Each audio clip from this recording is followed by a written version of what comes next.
On va démarrer. Il est 10 heures. On a donné rendez-vous à 10 heures.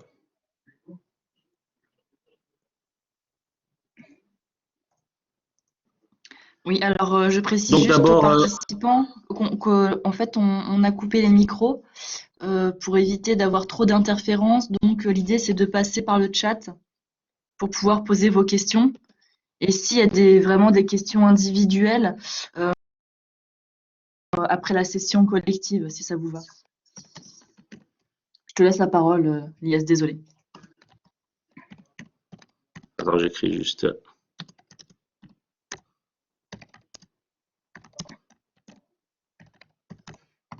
Donc bonjour à toutes et à tous. Bienvenue dans le lycée de Rouffach virtuel et j'espère bientôt dans le lycée de Rouffach en dur.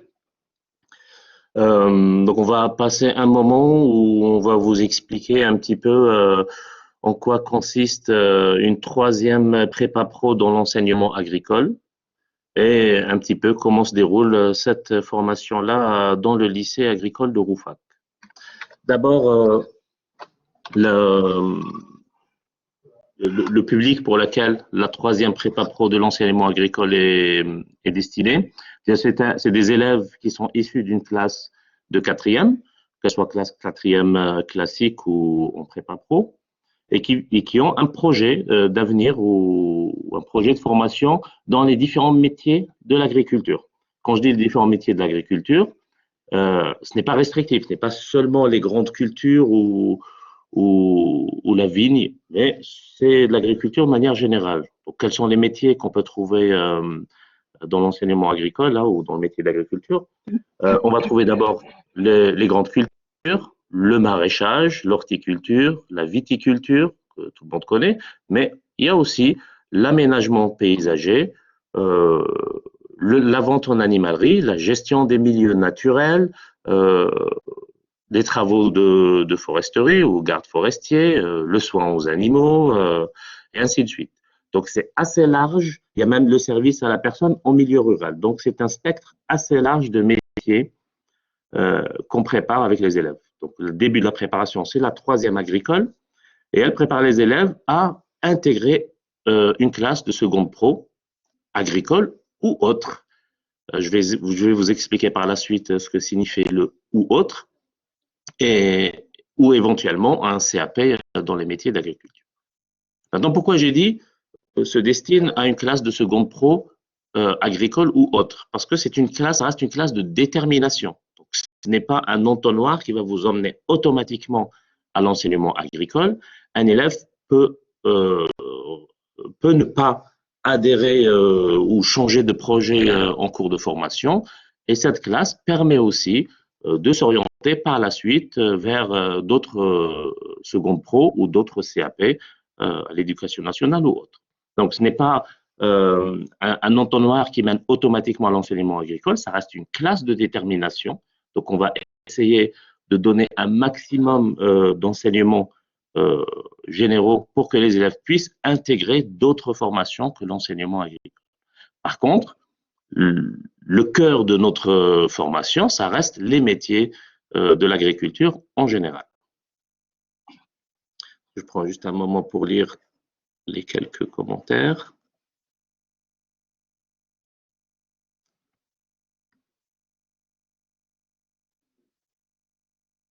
Bon, donc il y a des questions sur les dossiers scolaires. Donc, je laisse ma collègue CPE, Madame Caté, répondre aux différentes questions. Donc, je continue par rapport à la formation troisième. Donc, cette formation, c'est une prépa pro, c'est-à-dire le temps scolaire va être partagé entre deux périodes. Il y a ou deux zones, disons, temporelles. Il y a une partie qui va concerner les enseignements généraux d'apprentissage théorique, une deuxième partie, les enseignements pratiques ou la découverte professionnelle. Et ceci se déroule en une semaine, dans la semaine. Donc, il y a ce partage-là durant la semaine et aussi dans le découpage de l'année. Je vais commencer par parler de découpage de la semaine. Le découpage de la semaine, Alors, c'est un choix de l'établissement pour faciliter la scolarité, puisqu'on est conscient que le public qui vient en prépa pro, généralement, c'est un public, c'est des élèves qui ont eu quelques difficultés avec l'enseignement dit classique, et ils s'orientent vers un enseignement professionnel pour essayer de se raccrocher à la réussite et repartir de bon pied.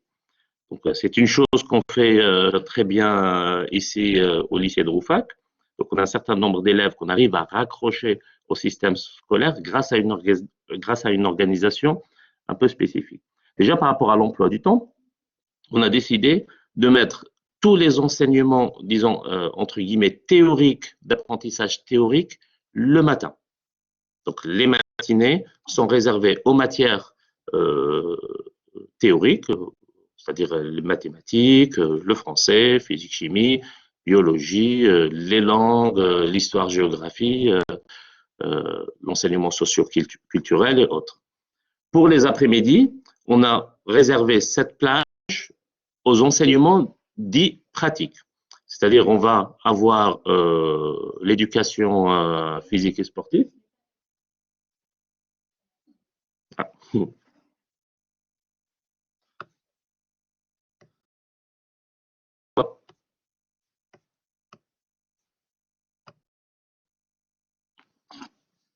Ah. Donc, les après-midi sont réservés aux enseignements dits pratiques.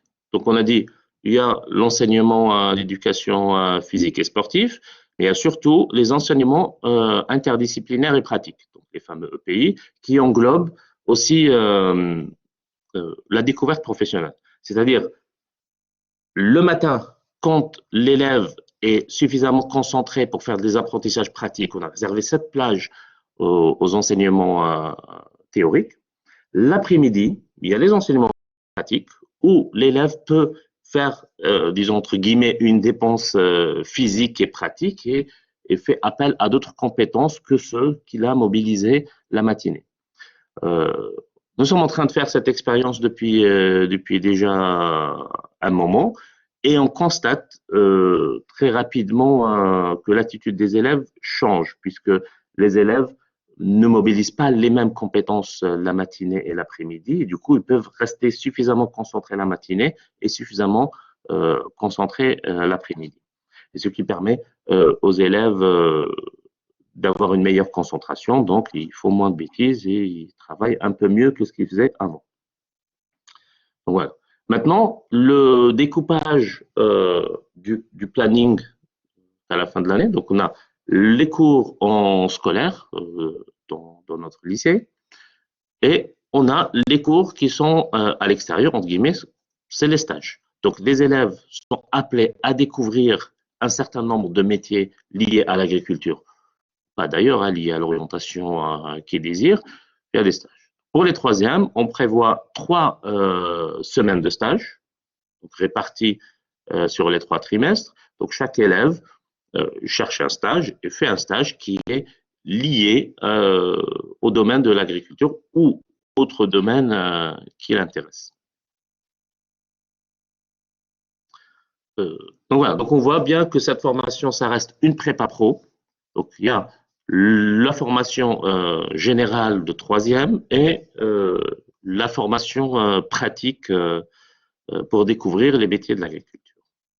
Et bien sûr, comme une troisième classique, cette année-là, ou l'année de troisième, sera sanctionnée par un diplôme national du brevet. Donc les élèves de troisième de prépa pro préparent le brevet comme tout autre élève de troisième classique. Donc voilà, je vais regarder vos questions.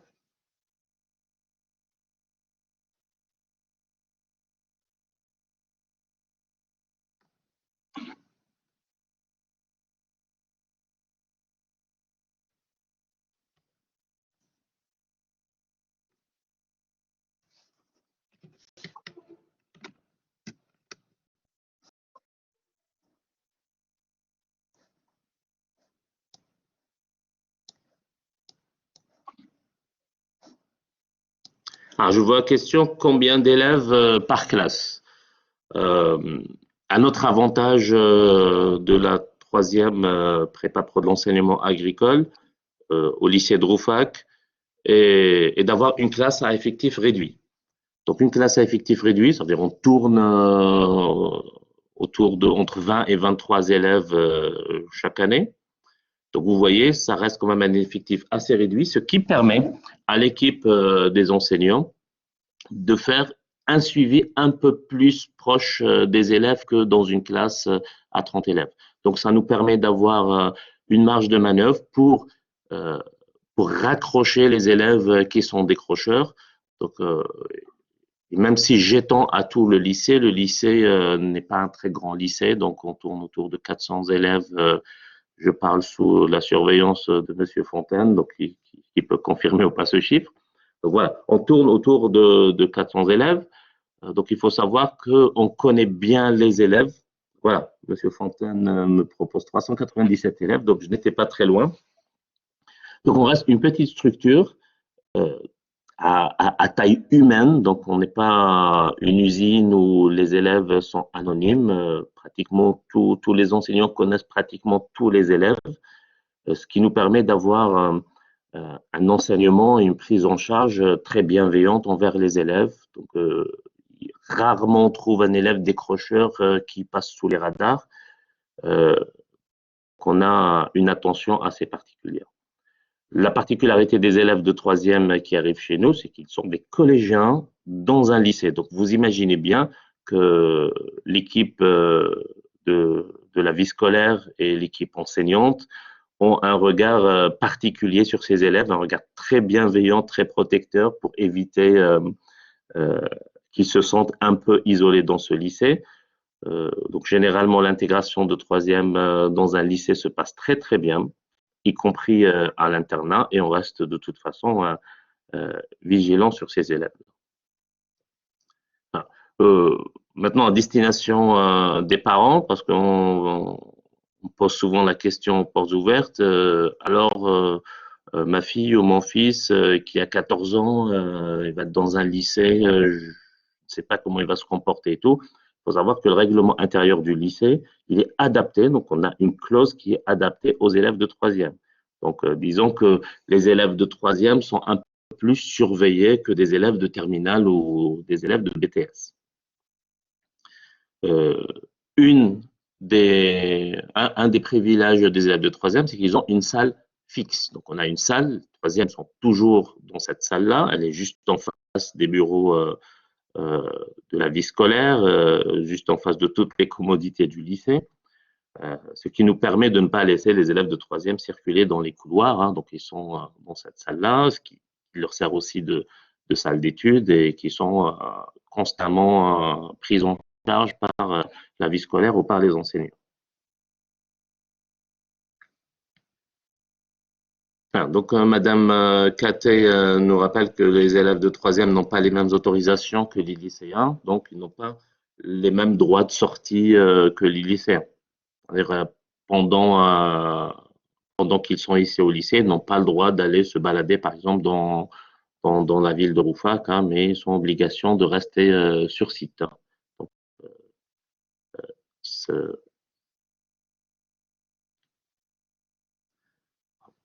Donc, je vais peut-être passer un petit peu la parole à Madame Catey, si elle veut bien, pour expliquer les autres dispositifs liés à la vie scolaire et éventuellement à l'internat, si c'est disponible.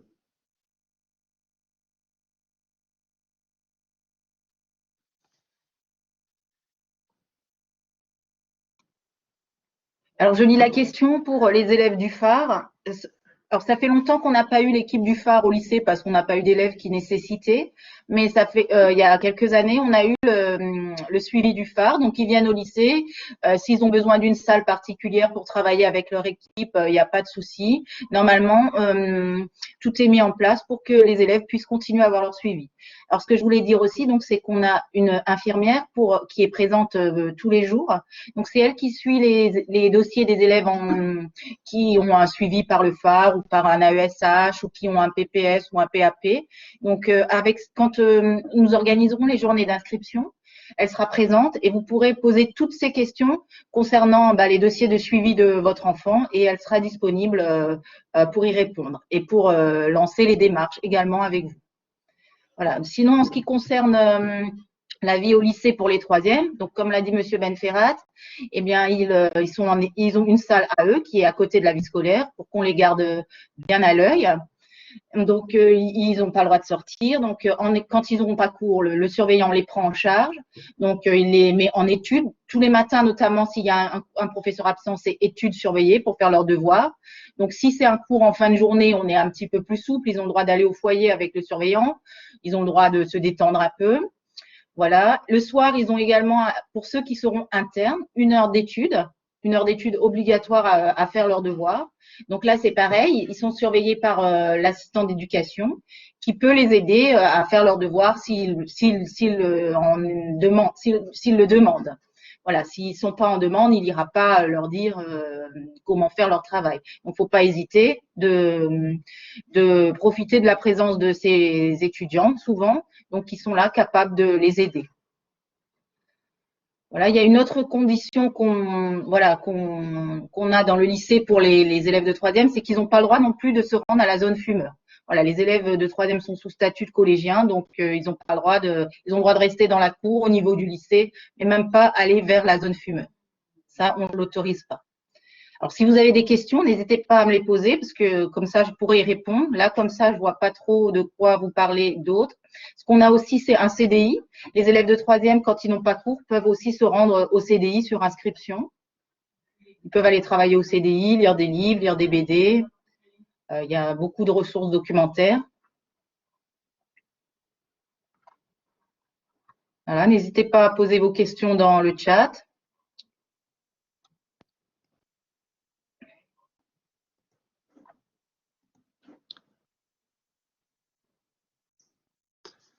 En parlant du CDI, il y a aussi la zone socio où les élèves peuvent aller se détendre. Donc, il y a des baby-foot, des billards, des sièges confortables où les élèves, surtout les internes, peuvent aller se détendre en fin de journée pour se reposer de leur journée de travail. Voilà. Donc, je vois une question qui me permet d'enchaîner sur le deuxième point. Donc, depuis déjà un moment, nous sommes un lycée 4.0, c'est-à-dire un lycée qui fonctionne essentiellement en numérique. Donc, nous avons pour les troisièmes aussi un manuel numérique. Donc, normalement, on a des ordinateurs qui sont mis à disposition gratuitement par la région à tous les élèves arrivant dans notre lycée. Ce qui permet aux élèves d'avoir accès à l'espace numérique de travail où les enseignants peuvent échanger avec eux. Et bien sûr, accès à leur manuel numérique. Donc, il n'y a pas de problématique de cartable surchargé par différents manuels. Il suffit juste d'un ordinateur pour avoir accès à l'ensemble des ressources. Il faut savoir que notre lycée, dans cette démarche 4.0, est équipé, comme vous voyez derrière moi, c'est des tableaux blancs interactifs. Donc, c'est des tableaux numériques qui permettent de travailler avec un certain nombre de ressources directement sur le tableau, les enregistrer et les partager éventuellement avec les élèves via l'espace numérique de travail. Donc, même si on est dans l'enseignement agricole, contrairement à ce qu'on pense généralement dans la vie générale, nous sommes très connectés et très liés à la modernité et l'avenir exige pour nous comme pour les élèves. Je vois pour les internes associations sportives, oui, on a l'UNSS. Je ne sais pas s'il y a un enseignement d'enseignement pratique, d'enseignement physique et sportif qui est connecté pour qu'il ne répond plus en détail. Donc, il y a un certain nombre, il y a l'association l'UNSS qui est présente au lycée. On a aussi un intervenant pour faire on a un lien de Monsieur Fontaine qui travaille sur les associations sportives liées au lycée de Rouffach. Donc, nous avons, dans le cadre de nos enseignements pratiques, un cours de karaté contact. Donc, pour le moment, se dérouler systématiquement le jeudi en fin de journée. Alors, n'ayez crainte, hein, le karaté contact, ça ne veut pas dire que les élèves vont se taper dessus, mais c'est juste pouvoir un petit peu se défouler, hein, il ne faut pas se le cacher, mais essentiellement apprendre une discipline sportive qui est exigeante envers les élèves, exigeante en termes physiques, mais en termes moraux, c'est-à-dire le respect des autres, le respect des règles, et ainsi de suite. Et généralement, ça fait un grand bien aux élèves et on a vu des élèves s'épanouir à partir de ce cours-là, des élèves qui étaient en décrochage et grâce à ces différents dispositifs puissent se raccrocher à la réussite et repartir de bon pied pour leur second pro. Voilà concernant. Pour le Oui, mercredi après-midi, je vais rajouter, donc il y a une question pour les internes. Donc le mercredi après-midi, donc les élèves internes, si les parents les autorisent, ils ont le droit d'avoir 2 heures libres de 13h30 à 16h30. Ça fait 3 heures, pardon. Ils ont le droit de pouvoir se promener ailleurs que dans l'établissement. C'est le seul moment où si les parents donnent l'autorisation en début d'année, ils ont le droit de sortir du lycée. Si les élèves n'ont pas l'autorisation, évidemment, ils restent dans le lycée et ils pratiquent les activités qu'il y a au lycée, du sport, un club, voilà, être au foyer, être tranquille au CDI. Mais sachez que le mercredi après-midi, si vous l'autorisez, ils ont le droit de sortir. Il y a aussi une possibilité pour les internes, c'est que le mercredi midi, ils peuvent rentrer à la maison et revenir soit le mercredi en fin de soirée si vous n'êtes pas trop loin, soit le jeudi matin. Voilà, c'est une possibilité qu'on donne aux élèves, à tous les élèves, celle-là, de rentrer le mercredi. Alors, il y a quoi comme sport? Il y a vraiment de nombreux choix. Il y a du volley, du foot en salle, du foot à l'extérieur si le temps le permet. Il y a des infrastructures de gym, de basket. Il y a du badminton. Il y a vraiment beaucoup de choses. Il y a aussi la musculation, je vois que Monsieur Fontaine rajoute. Il y a une petite salle de musculation pour ceux qui ont envie de modeler leur corps. Donc voilà, le sport, il y a vraiment tout ce qu'il faut. Et on a 2 enseignants de sport, donc Monsieur Chiraud et Madame Trozic, qui sont vraiment dévoués à leur enseignement sportif et que les élèves vraiment aiment beaucoup participer à leurs activités. Voilà. À toi, Lies, je te rends la parole.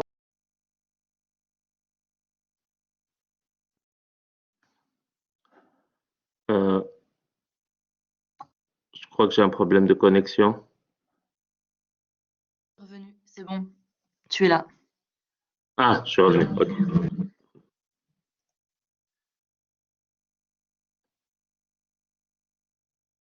Alors, pour l'accueil des élèves et l'emploi du temps, pour les élèves qui sont internes, donc nous avons un système de transport par bus de différents coins de l'Alsace qui amène les élèves le lundi matin et le même système de bus qui leur permet de rentrer chez eux le vendredi après-midi. C'est pour ça que les cours du lundi matin débutent à 9h30 et le vendredi, ils se terminent à 16h30. Donc, on n'a jamais de cours le lundi matin à 8h ni le vendredi à 17h45. Pour les autres jours de la semaine, bien sûr, on commence à 8h15 et on termine à 17h40.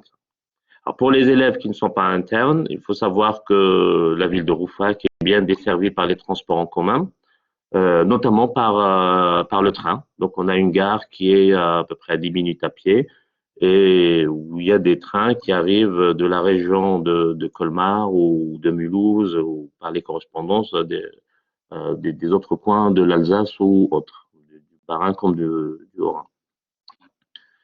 Euh, Donc, une société de bus privée, mais elle est affrétée euh, par l'association des parents d'élèves du lycée de Rouffach. Donc, les élèves ne sortent pas de l'établissement, hein, donc les bus rentrent dans le parking de l'établissement, les élèves montent dans le bus en étant à l'intérieur de l'établissement, et après, il y a une zone de dépôt et de ramassage des élèves un peu partout.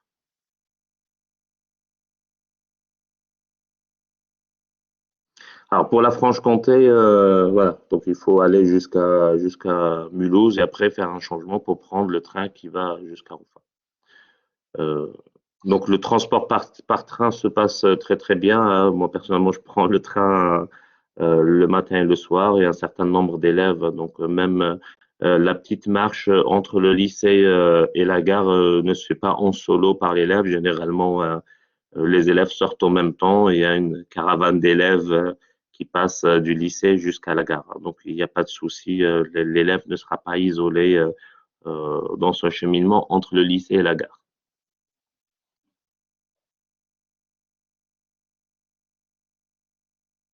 Donc, Madame Katé rappelle que l'association des parents d'élèves sera présente lors des journées d'inscription et donc elle pourra vous donner toutes les informations concernant les bus et les trains.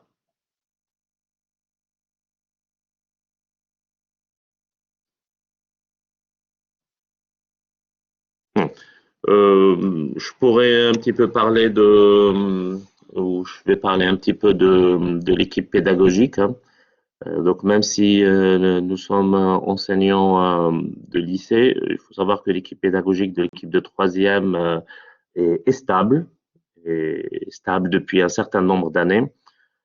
Donc, les différents enseignants connaissent bien le public des troisièmes. Euh, donc, l'équipe généralement, elle est très bienveillante. On sait d'où viennent les élèves généralement. Euh, On est conscient que la plupart des élèves, s'ils viennent en prépa pro, c'est parce qu'ils étaient plus ou moins en échec ou par rapport à un système de troisième classique. Donc, cette problématique, elle est intégrée. Il faut savoir que l'équipe pédagogique, hein, au sens large, hein, que ce soit les enseignants ou l'équipe de surveillance ou de la vie scolaire, connaissent bien les différentes problématiques d'handicap, notamment les problèmes 10. Et on a l'habitude euh, on a l'habitude, en collaboration avec notre collègue infirmière, de traiter les dossiers des élèves qui sont en situation de handicap, d'adapter nos ressources numériques ou nos cours aux différentes difficultés des élèves. Euh, on a déjà eu les cas où on a accueilli des assistants de vie scolaire ou de toute façon, généralement, un certain nombre d'élèves demandent de travailler directement sur ordinateur. Nous sommes lycée 4.0, donc cette question ne se pose même plus puisque le travail se fait généralement sur ordinateur. Euh, maintenant,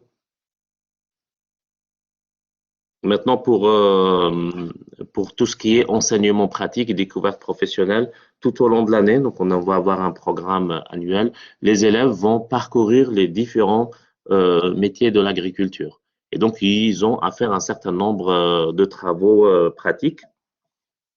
Euh, Juste comme ça, de mémoire, par exemple, en début d'année, quand on est en période de vendange, les élèves seront amenés à aller vendanger ou faire un certain nombre de travaux de vigne, la descente de bois ou éventuellement planter la piloselle. Ils ont déjà fait ça. Il y a d'autres ateliers. Il y a 2 ans de cela, des élèves ont eu un atelier où ils ont construit un poulailler pédagogique qui sera mis sous la responsabilité des élèves de troisième, c'est-à-dire s'occuper des quelques poules qui sont dans le poulailler pédagogique et apprendre un petit peu à prendre responsabilité ou soigner un animal.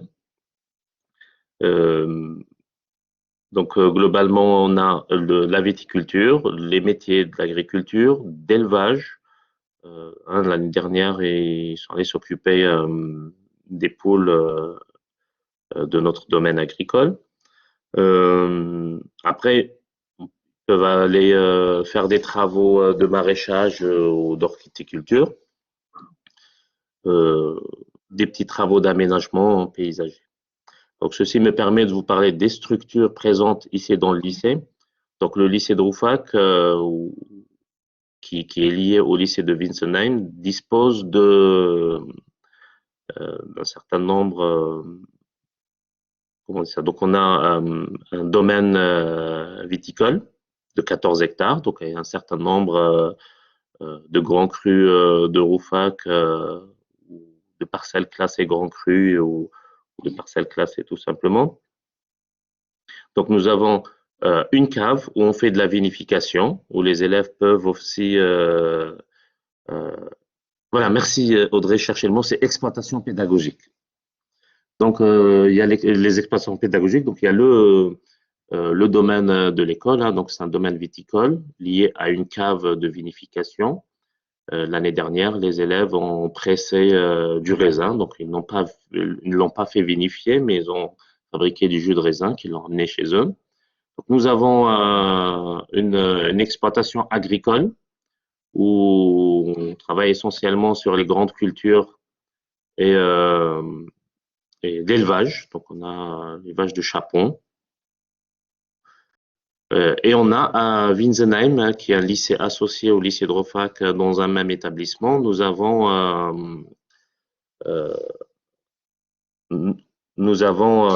tout ce qui est horticulture et maraîchage. Donc, Monsieur Fontaine rappelle, hein, donc nous avons 3 sites internet que vous pouvez visiter, hein. Donc, il y a le domaine de l'école.com, en toutes lettres sans accent, domaine de l'école.com.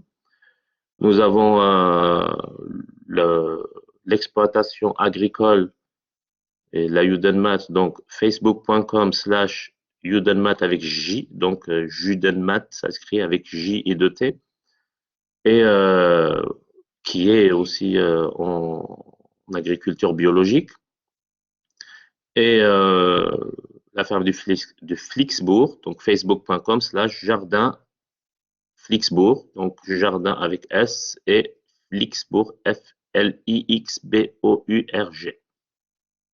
Voilà. Donc on a des exploitations pédagogiques qui permettent aux élèves de pratiquer ou de découvrir les différents métiers liés à l'agriculture. Et bien sûr, nous avons un certain nombre d'espaces qu'on aménage.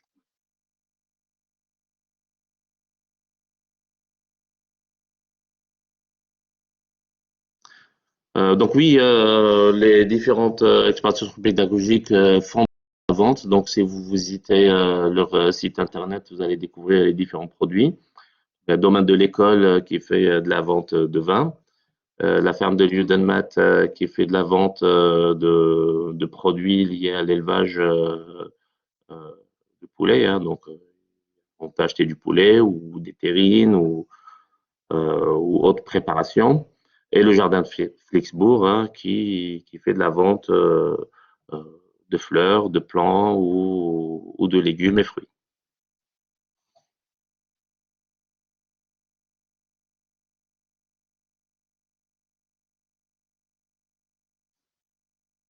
Alors, donc, comme les autres lycées agricoles, hein, on fait de la vente de produits des exploitations pédagogiques. C'est très valorisant pour les élèves qui y participent puisqu'ils voient le fruit de leur travail valorisé commercialement. Alors, bien sûr, les productions des différentes exploitations ne sont pas isolées. Donc, généralement, dans les différents points de vente, on trouve les produits des autres exploitations.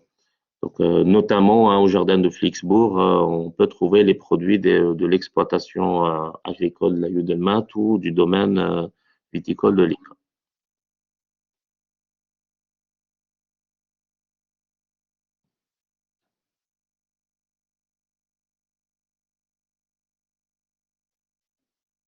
Ah ouais, on a ici sur le site de Rouffach un restaurant scolaire qui est d'assez bonne qualité. Donc, je ne sais pas si vous connaissez le système de carottes. Donc, il a déjà la première carotte et on tend vers la deuxième carotte. Donc, c'est un label de qualité des restaurants scolaires. Une partie des produits cuisinés sur place frais hein, viennent de l'exploitation du jardin de Flixbourg.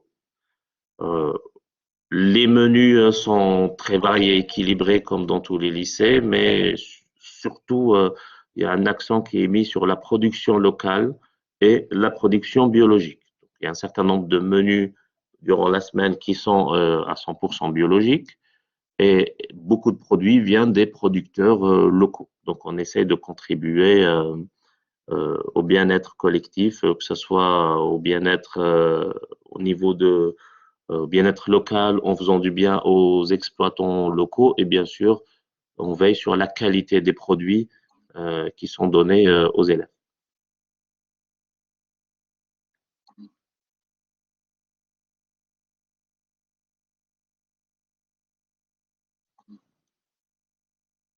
Alors, pour le traitement des dossiers de troisième prépa pro,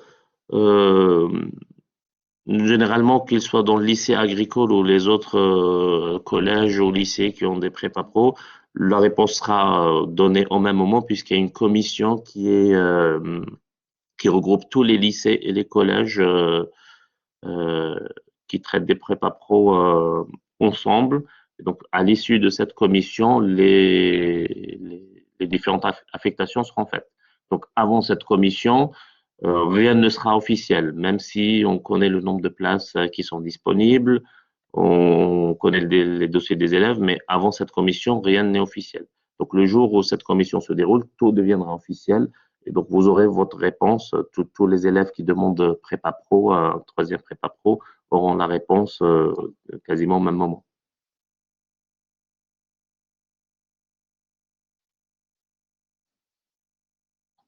Une petite précision aussi par rapport au restaurant scolaire. Les légumes et les fruits, les salades aussi sont en libre service et à volonté. Donc, il y a généralement la viande et le féculent sont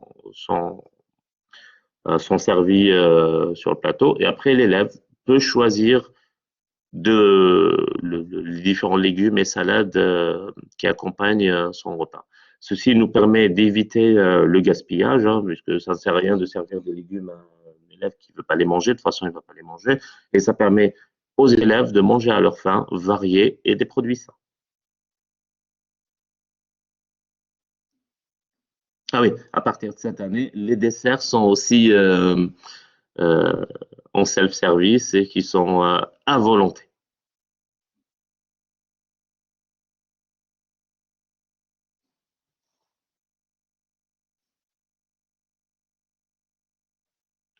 Alors, par rapport au traitement des dossiers qui arrivent chez nous pour faire la troisième prépa pro de l'enseignement agricole, il faut savoir qu'on ne fait pas une sélection sur notes ou sur les compétences de l'élève. Notre premier critère de sélection est le projet professionnel. Généralement, on met l'accent sur les élèves qui ont un projet professionnel lié au métier de l'agriculture. Parce que les élèves, tout ce qui est notes ou moyenne générale de quatrième, on sait que c'est très variable. Un élève qui est motivé peut augmenter sa moyenne en arrivant chez nous. Un élève qui est peu motivé peut faire baisser sa moyenne. Donc, pour nous, ce n'est pas un critère. Nous ne sommes pas un lycée sélectif où le critère principal est les notes des élèves. Donc, notre critère principal, bien sûr, c'est le projet agricole. Si un élève a un projet dans l'enseignement agricole, un bon projet, il aura des chances d'être sélectionné. Ce n'est pas une question, notre but, ce n'est pas de faire une ségrégation. Il y a des élèves qui n'ont pas de projet agricole qu'on peut accepter quand même parce que le projet est lié plus ou moins à l'agriculture. Mais c'est juste pour réserver les enseignements pratiques dans le métier agricole à des élèves qui se destinent à faire ce métier-là.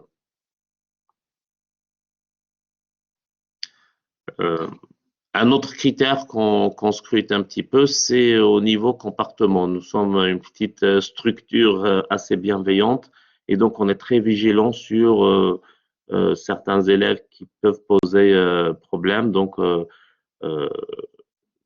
quand bien même ils posent problème dans leur collège d'origine, ici la discipline elle est de mise et disons qu'on essaie de garder cette ambiance un peu personnelle et bienveillante et ne pas la gâcher par le comportement de certains.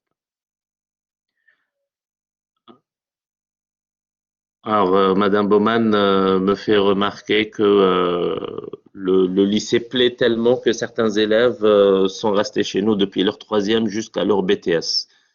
Donc, vous imaginez que l'ambiance devrait être assez agréable pour eux pour ne pas vouloir le quitter.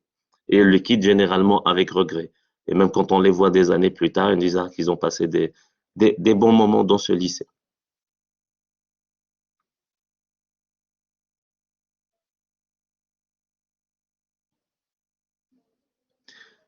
Je laisse peut-être la parole un petit peu à Madame Katé si elle a des choses complémentaires à dire sur les traitements des dossiers des troisièmes. Alors, je vois que certains d'entre vous sont inquiets, hein, mais ne vous inquiétez pas. Donc, on a quand même 24 places. On reçoit pas mal de dossiers, pardon. Donc, après, il y a aussi comment expliquer ça? Une deuxième, troisième de l'enseignement agricole au lycée de Winsenheim. Donc, les élèves ont la place de venir chez nous ou aussi d'aller à Winsenheim. Donc, tous ceux qui ont demandé chez nous, évidemment, on traitera votre dossier en priorité. Donc, comme l'a dit Monsieur Benferrat, ne vous inquiétez pas, on ne regarde pas uniquement vos notes et vos résultats scolaires. C'est un tout. Votre projet doit être vraiment construit. Donc, voilà concernant le dossier. Donc, dès que la commission a lieu, généralement, on me demande d'attendre une petite semaine et au bout de cette semaine, j'appelle tous les élèves et je leur dis si oui ou non ils ont été acceptés chez nous. Donc, quelqu'un me demandait combien de dossiers on reçoit. Bon, pour l'instant, j'en suis à 22 dossiers, mais je vais encore en recevoir. Donc, certains sont là. D'ailleurs, j'ai pas encore reçu leur dossier, donc ça en fait un peu plus. Donc, du coup, cette année, je pense que, vu la situation actuelle, on recevra sûrement moins de dossiers. L'année dernière, on avait plus de 40 demandes. Effectivement, tout le monde n'a pas pu intégrer la troisième prépa métier. On a dû faire une sélection. Mais sachez que cette sélection ne se fait pas sur vos résultats scolaires. On peut comprendre que certains d'entre vous ont des difficultés, ont envie de rebondir sur autre chose, ont envie de voir autre chose. Donc, n'ayez pas d'inquiétude là-dessus. Voilà.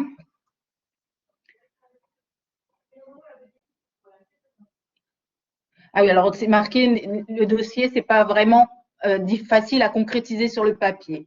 Donc, pour Grand Léo, j'ai lu un petit peu son projet. Pour moi, son projet est cohérent. Donc, faut pas avoir trop d'inquiétude non plus.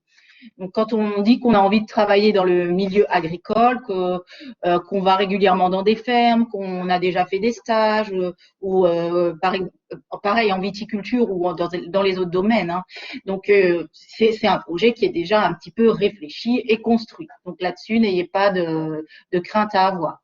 C'est sûr que si on reçoit un dossier où l'élève met je veux découvrir des métiers, bah, son dossier ne sera pas précis. Donc là, on ne sait pas vraiment s'il a un objectif, s'il a un projet ou s'il a quelque chose. Donc, c'est pour ça qu'on demande vraiment d'expliquer ce qui nous plaît dans la vie, nos passions, ce qu'on a envie de faire plus tard.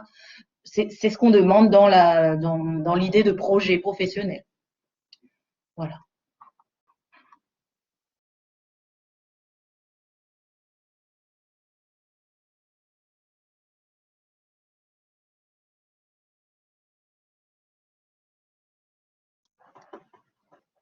Voilà, bon, moi je pense que j'ai tout dit sur les dossiers. Voilà pour Veitcher Léonie, non, je ne l'ai pas encore reçu, mais vous inquiétez pas, comme je dis, la situation actuelle est spéciale. Les collèges sont en effectif restreint, donc ils n'ont peut-être pas eu le temps encore de vous renvoyer, leur dossier au lycée, hein. Donc début juin, si on n'a pas enfin, je sais pas comment vous dire, nous, je pense que début juin, on aura reçu tous les dossiers. Non plus.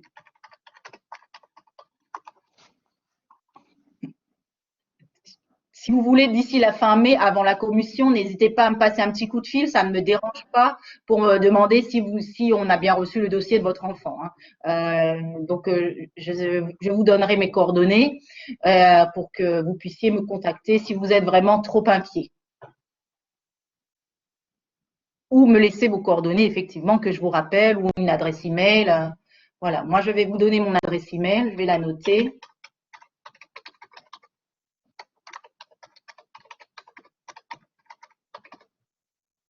Voilà. Voilà, je laisse la parole à Aliès. Si vous avez d'autres questions, n'hésitez pas. Voilà. Maintenant, je vais vous parler un petit peu du diplôme qu'on va avoir en fin d'année avec les troisièmes, qui est le diplôme national du brevet. Donc, ce n'est pas pour vanter les mérites du lycée, mais nous avons généralement un taux de réussite au brevet qui est au-delà du taux de réussite régional, voire national, hein. Donc, on s'approche plus souvent du 100%. On a un échec ou deux échecs chaque année, mais pas plus, hein. On est arrivé à des taux de réussite de 100% pendant plusieurs années d'affilée.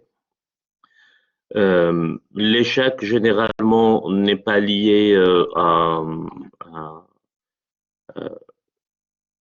généralement, vous allez en début d'année, hein, tout le monde peut avoir le brevet, sauf ceux qui ne le veulent pas.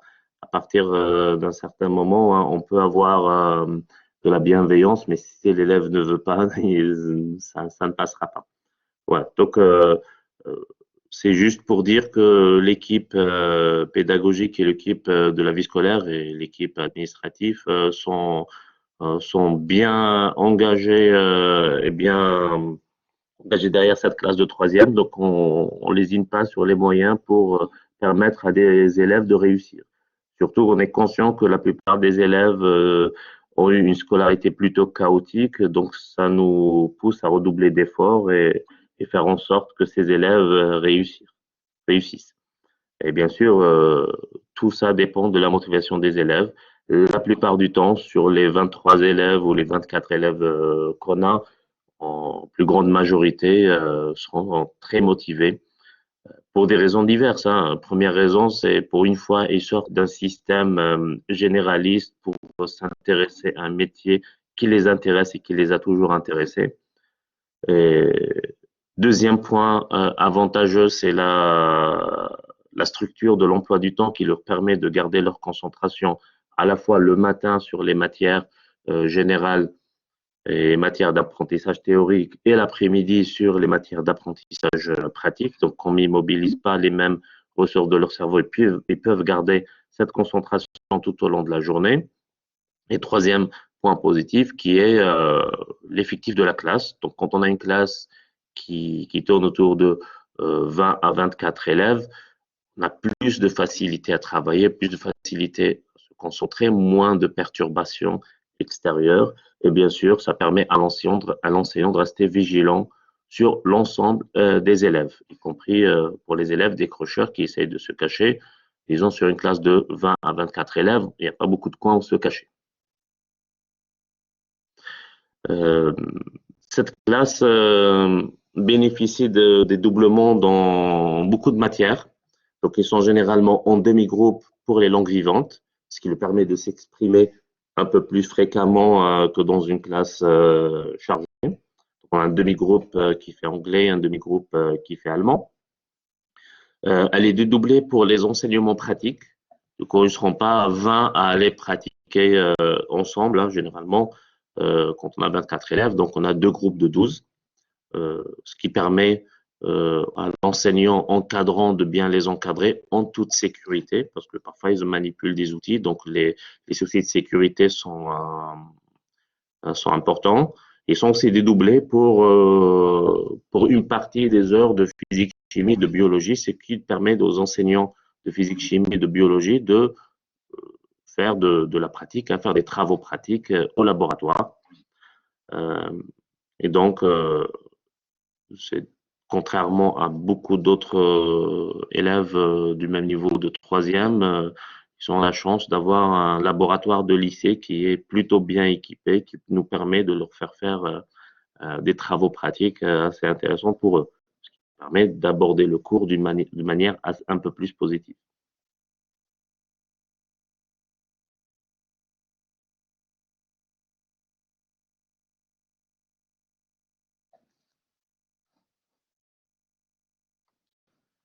Donc voilà, donc si vous avez d'autres questions, moi je pense que j'ai fait le tour de ce que je voulais vous dire. Donc j'attends éventuellement vos questions si j'ai oublié quelque chose ou d'autre, ou les collègues qui sont ici qui veulent intervenir.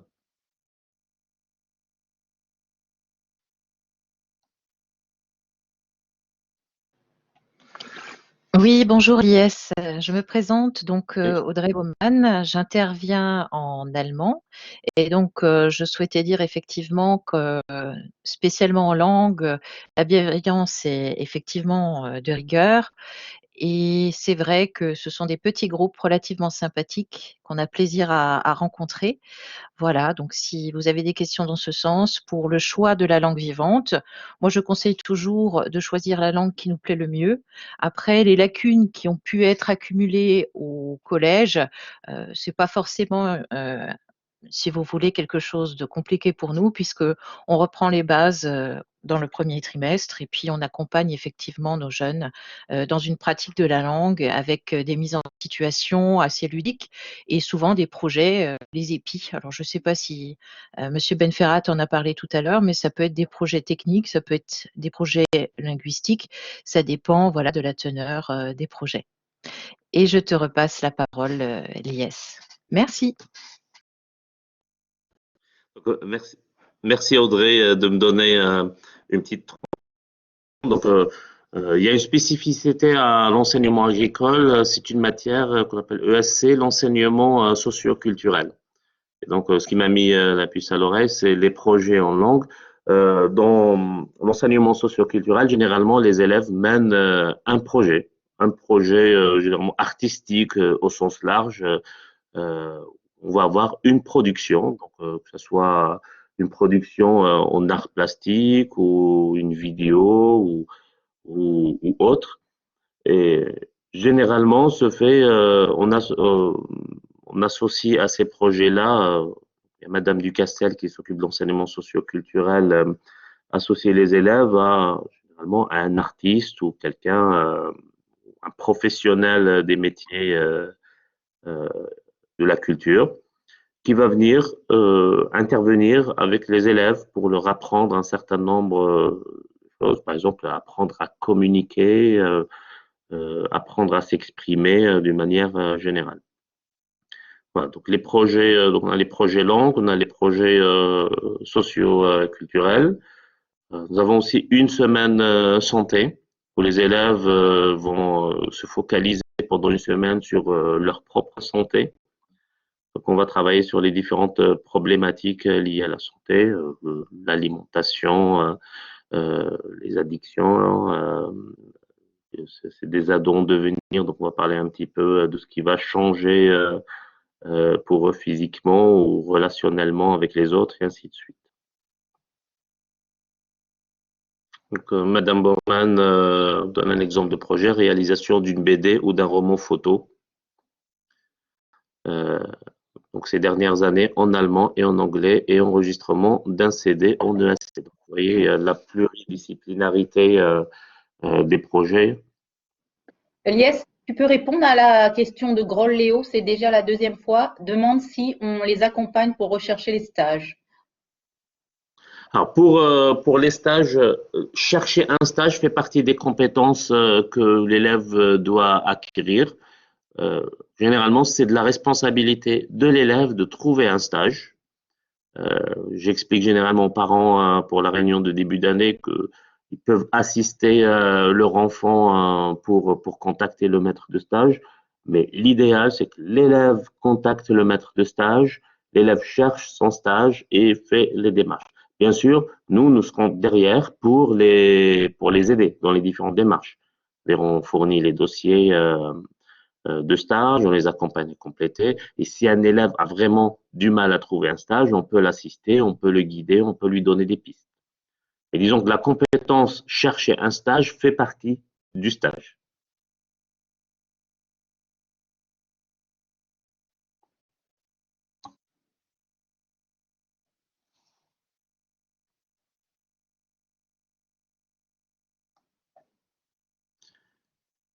Et donc, je rebondis aussi sur la remarque de, de, de Madame Baumann par rapport à la BD réalisée en collaboration entre les enseignants de langue et l'enseignant de l'éducation socio-culturelle. Il faut savoir que la pluridisciplinarité fait partie de l'ADN de l'enseignement agricole. Les enseignants ne sont pas chacun dans son coin en train de travailler chacun sur son projet, généralement, on discute entre nous, on monte des projets communs. Donc, il y a l'exemple du projet de la BD. Il y a d'autres exemples qu'on peut trouver. Par exemple, pour créer un poulailler pédagogique, il fallait faire intervenir l'enseignant d'agroéquipement, une enseignante de zootechnologie et l'enseignant d'aménagement paysager, par exemple. Donc, on a souvent cette double casquette, triple casquette ou triple intervenant pour mener à bien les projets. Ce qui permet à l'élève de ne pas rester cloisonné sur les maths, ça sert que pour les maths, physique, ça sert que pour la physique, français que pour le français, mais qu'il puisse comprendre l'intérêt de faire des maths. Donc, l'année dernière, dans le cadre d'enseignement pratique, les élèves ont fabriqué des bredala. Bien sûr, le but, c'était pas de fabriquer des bredala. Pour ceux qui ne sont pas alsaciens, c'est des petits gâteaux alsaciens qu'on confectionne pour Noël. Donc, pour fabriquer des bredala, le but, c'était pas de fabriquer des gâteaux et les manger et d'être content, mais faire un certain nombre d'apprentissages. Donc, comprendre la transformation de la matière et tout. Et bien sûr, pour calculer les proportions, on a eu l'intervention de l'enseignante des mathématiques. Donc, dire à l'élève qu'on va faire des mathématiques, généralement, ça paraît ennuyeux, mais dire à un élève qu'on va faire des mathématiques pour fabriquer des bredala, les mathématiques commencent à devenir intéressantes. Donc, d'où l'intérêt de cette pluridisciplinarité qu'on essaye de mettre en place avec cette classe.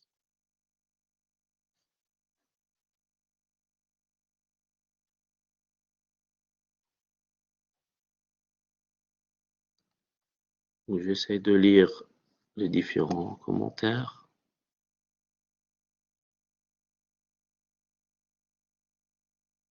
Alors pour la liste des maîtres de stage, bien sûr, on ne fournit pas de liste de maîtres de stage. C'est à l'élève de trouver son maître de stage.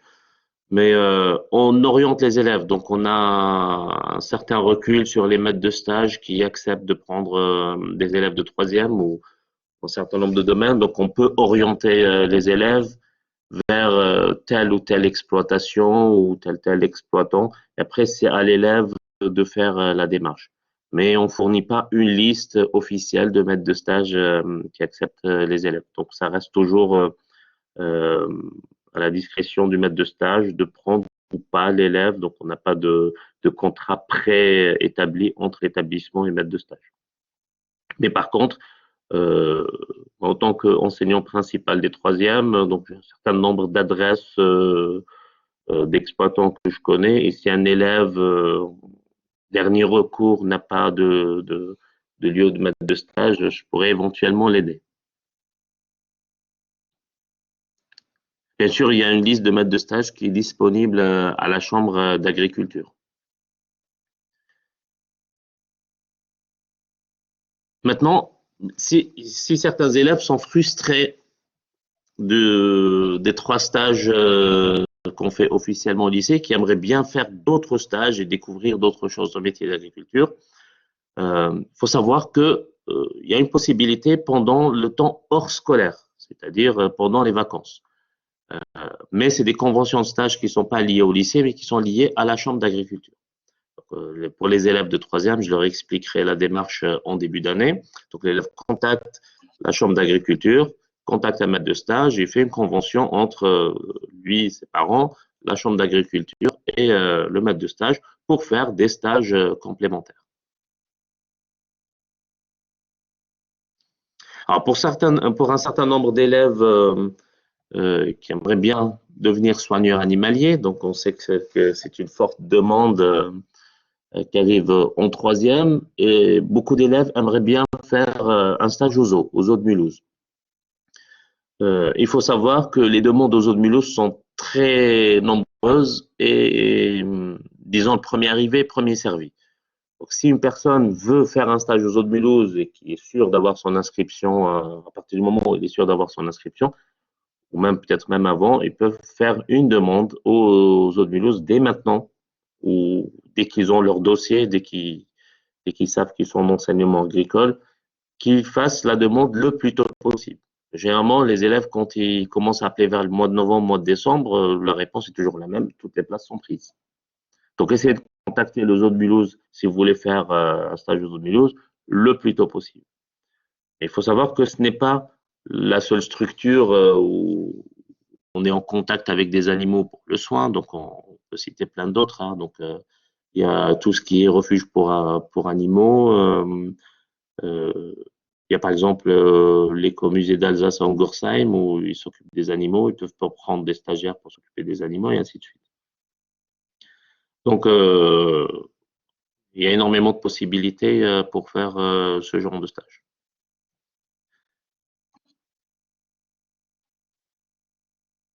Ouais, il y a la maison, les différentes maisons de la nature. Ouais, pour l'écomusée, hein, on a déjà cité.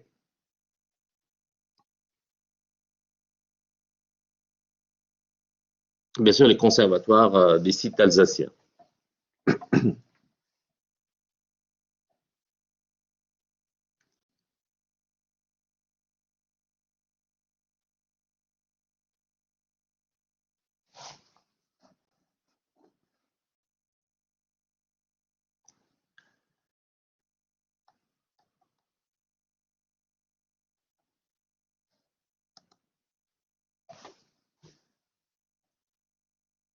Donc, je sais pas si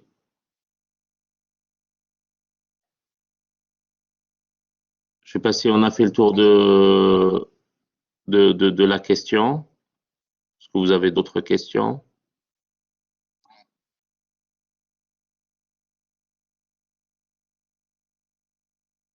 Alors, je laisse Madame Caté répondre à la question si Pour le soutien scolaire, alors cette année, on n'en a pas eu. En sachant que les autres années, on a un poste en service civique où ce sont des personnes qui ont un niveau scolaire qu'on demande au moins un niveau bac scientifique, qui sont venus et qui aidaient les élèves par petits groupes dans leurs difficultés scolaires. Mais en sachant que cette année, on a réussi à recruter personne. Donc, le poste est toujours à pourvoir pour septembre. Donc, on espère que l'année prochaine, on trouvera quelqu'un. Donc, c'est la façon avec laquelle on peut proposer du soutien scolaire. Sinon, pour les internes, évidemment, comme je le disais, ils peuvent demander aux assistants d'éducation un peu d'aide pendant l'étude. Ça, là-dessus, il n'y a pas de problème. Voilà. Mais pour le soutien scolaire, tout dépendra de si notre poste est pourvu ou pas.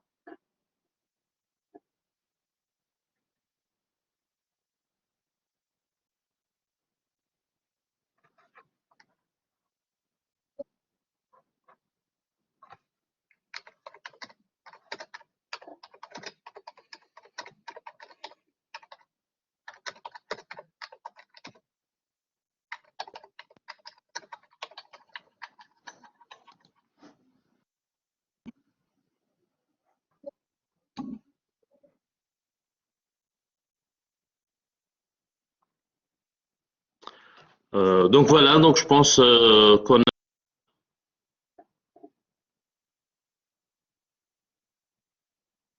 d'autres questions et tout, nous sommes disponibles, hein, donc vous pouvez contacter le lycée, donc vous trouvez des informations sur le site internet du lycée. Vous pouvez chercher aussi le lycée sur Facebook et vous abonner à sa page Facebook pour avoir les différentes nouvelles, les différentes activités du lycée. Donc il y a un certain nombre de ressources intéressantes.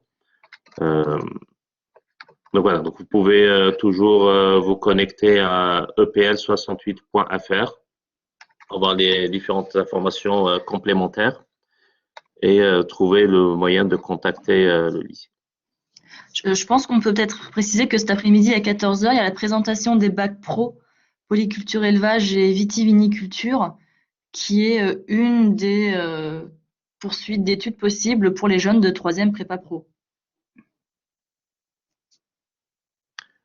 Voilà.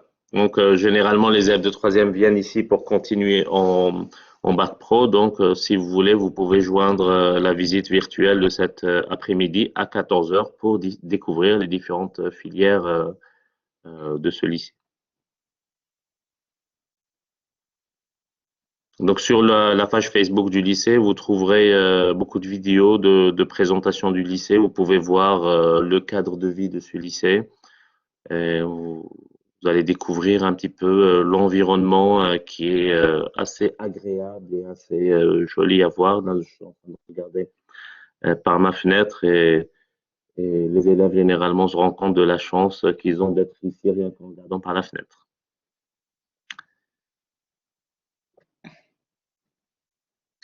Voilà.